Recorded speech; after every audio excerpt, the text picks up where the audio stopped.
Government of India అయితే గట్టిగా చెప్పినా కూడా వినకుండా ఇప్పుడు మేము చేయలేమన్నారు. అన్ని రాష్ట్రాలు ఒక పద్ధతి పెట్టారు. అందుకనే ఈరోజు ఆలోచిస్తున్న ఇంకా వాళ్ళ మీద నెగోషియేట్ చేస్తున్నాం.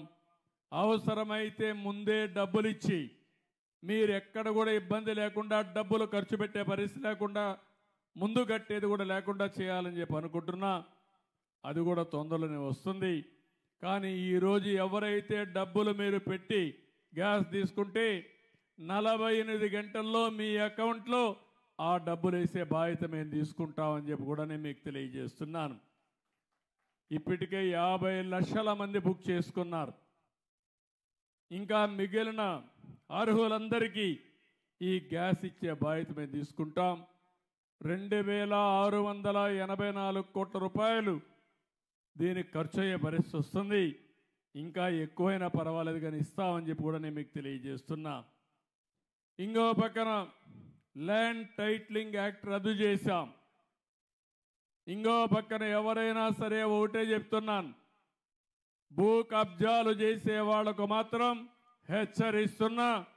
అందుకే యాంటీ ల్యాండ్ గ్రాబింగ్ యాక్ట్ కూడా తీసుకొచ్చాను. మీ భూమి ఎవడైనా కబ్జా చేసినా జోలుకొస్తే తాట తీసే బాధ్యత ఈ ప్రభుత్వం తీసుకుంటామని హెచ్చరిస్తున్నా. ఇంతమను రికార్డులే తారుమారు చేశారు. మీ భూమికి రక్షణ లేకుండా పోయింది. ల్యాండ్ ప్రొటెక్షన్ యాక్ట్ను ఒకటి తీసుకొచ్చి మొత్తం కబ్జాలు చేస్తూ ఇష్టానుసారంగా భూములన్నీ రికార్డులు మార్చేసే పరిస్థితికి వచ్చారు.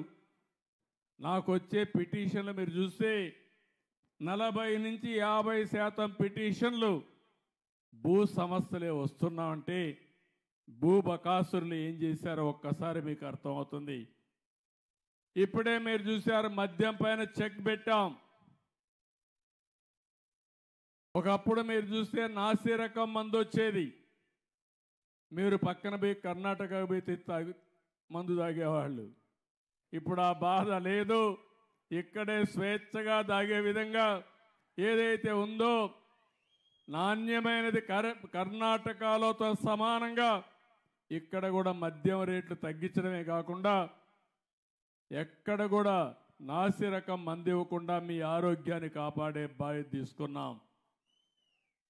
ఈరోజు మనం చేయగలిగామంటే ఆ రోజు చేయలేకపోయారంటే దీనికి కారణం లాలూచి చేశారు. మద్యం తయారీ దగ్గర నుంచి ఎక్కడైనా షాపులో అమ్ముకునే వరకు వాళ్ళ మనుషుల్ని పెట్టి వచ్చిందంతా దోచుకున్నారు. సొంత ఖజానాకు పోయింది.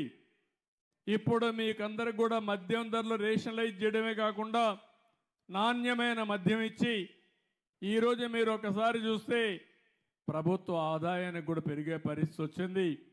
ఆ ఆదాయం వస్తే మళ్ళీ ఈ సంక్షేమ కార్యక్రమాలకే ఉపయోగపడతాయని చెప్పి కూడా నేను మీకు తెలియజేస్తున్నాను. మద్యం దోపిడీకి అడ్డుకట్టేశాం. నేను ఇంకొక మాట కూడా చెప్తున్నాను, ఎవరైనా సరే ఎక్కడైనా బెల్ట్ షాపులు పెడితే మాత్రం నేను కూడా బెల్ట్ తీయాల్సి వస్తుంది, జాగ్రత్తగా ఉండమని హెచ్చరిస్తున్నా. నేను చాలా స్పష్టంగా ఉన్నాను, మద్యం జోలికి ఎవరు రాకూడదు. ఎవరైతే షాపులు తీసుకున్నారో వాళ్ళు అమ్ముకోవడం తప్ప ఏ నాయకుడు కానీ ఏ దందాలు చేసేవాళ్ళు కానీ అందులో ఇన్వాల్వ్ అయితే మాత్రం నేను ఎవరిని వదిలిపెట్టనని చెప్పి మరొకసారి హెచ్చరిస్తున్నా. ఇంకో పక్కన ఈరోజు మీరు చూస్తే ఇసుక ప్రకృతి ఇచ్చిన వరం మనకది. వర్షాలు పడతాయి, వాగుల్లో వంకల్లో నదుల్లో ఇసుక ఫార్మ్ అవుతుంది. అది మన కన్స్ట్రక్షన్కి అవసరం. దీన్ని కూడా వ్యాపారం చేసుకున్నారు. దీన్ని కూడా ఆ రోజు ఇసుక అంతా కూడా దందాలు చేసి పెద్ద ఎత్తున నాశనం చేసే పరిస్థితికి వచ్చారు. వీళ్ళు 1000 కోట్లు సంపాదించుకున్నారు. పేదవాళ్ళకి ఇసుక దొరక భవన నిర్మాణ కార్మికులు 40 లక్షల మంది ఉపాధి లేకుండా నానా అవస్థలు పడే పరిస్థితికి వచ్చారు. నేను ఈరోజు అందుకనే ఒకే హామీ ఇచ్చాను, మీ ఊర్లో ఇసుకుంది, తెచ్చుకునే స్వేచ్ఛ మీకు ఇచ్చాను. మీ ట్రాక్టర్ తీసుకెళ్ళండి, మీరే ఇసుక తెచ్చుకోండి. ఎవరైనా అడ్డం వస్తే నా పేరు చెప్పండి, అవసరమైతే నిలదీయండి, తాట తీస్తామని చెప్పండి. ఇది ప్రభుత్వం ఇచ్చిన స్వేచ్ఛ మీకు. ఇది ఎవడైనా అడ్డం వస్తే మాత్రం ఏం భయపడక్కర్లేదు. 2వ గేర్లో పోతా ఉంటే 4వ గేర్లో మార్చి స్పీడ్ పెంచండి, ఏం కాదు. నేను ఈ పేదవాళ్ళ ప్రభుత్వం ఇది.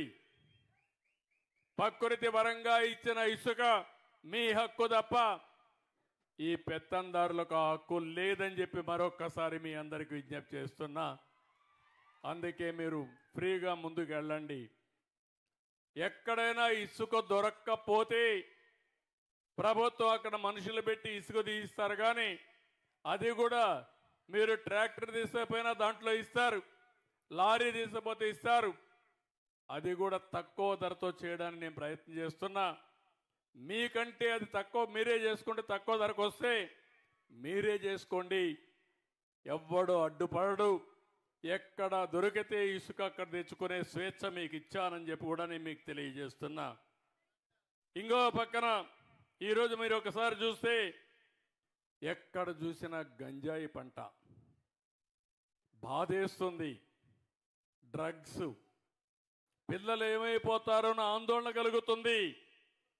ఎప్పుడైతే డ్రగ్స్ తీసుకున్న వ్యక్తి, గంజాయి తీసుకున్న వ్యక్తికి భార్య తల్లికి వ్యత్యాసం తెలియదు. దుర్మార్గులు వస్తారు.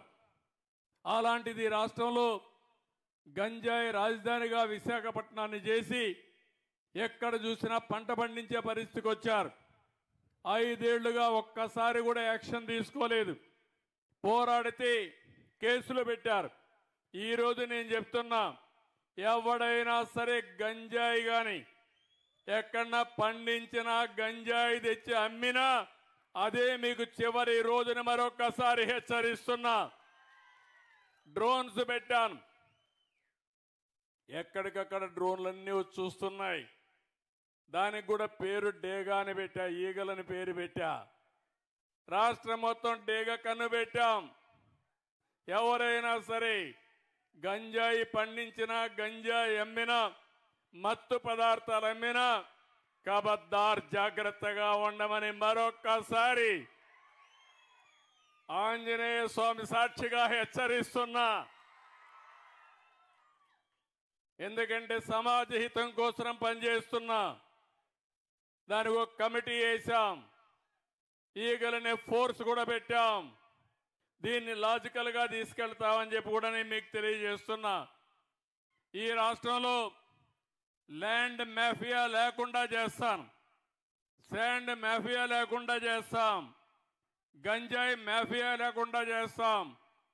కడాన పేదవాళ్ళకి ఇచ్చే రైసు కూడా, పేదవాళ్ళకి 2 రూపాయలకి ఉచితంగా బియ్యం ఇస్తే ఆ బియ్యాన్ని కూడా రీసైక్లింగ్ చేస్తున్నారు దొంగలు.